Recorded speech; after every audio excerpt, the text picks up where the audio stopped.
Образованието в България е много добро и мисля, че всички златни медали, които взимат децата в чужбина по математика, по информатика, показват нивото на... Аз ми направи впечатление, че всяко дете знае поне 2 езика в България, чужди езици. Има го това нещо. Аз не казвам, че перфектно го знаят, но имат си представа, докато при нас, например в Молдова, изобщо не се акцентираше на чужд език. Почти не го знаехме. Нали? На мен се наложи сега английски да уча тук, за да бъда по-добра в работата си. Нали? Различни курсове, които те подобряват, но общо взето образованието в България все още е на ниво, въпреки че ми прави впечатление, че не върват на добре нещата, така както потръгнаха. Висше образование ми прави впечатление, че може да го вземе всеки. То изобщо не тежи. Аз до сега, където да кандидатствам, никой не ме е питал с какво образование съм, честно казано. Значи, явно това е нещо, което ми прави впечатление в България. Тоест, ми прави впечатление, че някой завършва нещо без да има хъс, за да работи това нещо. Просто го завършва да има нещо. Да има е така.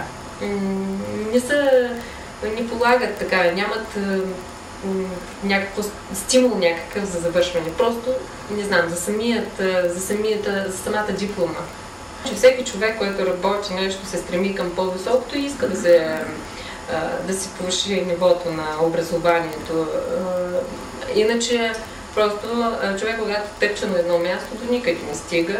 Разбира се, че тази идея ми се върти в главата и със сигурност надявам се, нали, да се подобря нивото на образованието. Но и мисля, че в смисъл такъв, че самото желание на човека може би ще го накара да... Понеже висшето образование е малко така изкривено е вече. Там много рядко ще видиш преподавател, който ще ти каже нещо интересно и ново.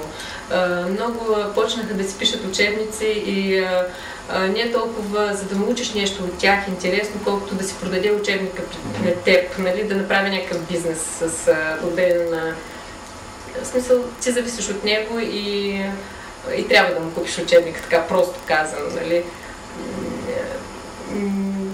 Може би до някъде и образованието се промени в по-лошата посока, поради това, че самите преподаватели не са достатъчно стимулирани от държавата, както и навсякъде. Нали? То не е само в образованието, то е в медицината и навсякъде е така. Много и не са в дохода и те гледат по някакъв друг начин да се докарат дохода. Аз не обвинявам самите хора, които работят в университет, и така нататък. Аз обвинявам, разбира се, отново държавата, политиката и така нататък. Това е причината.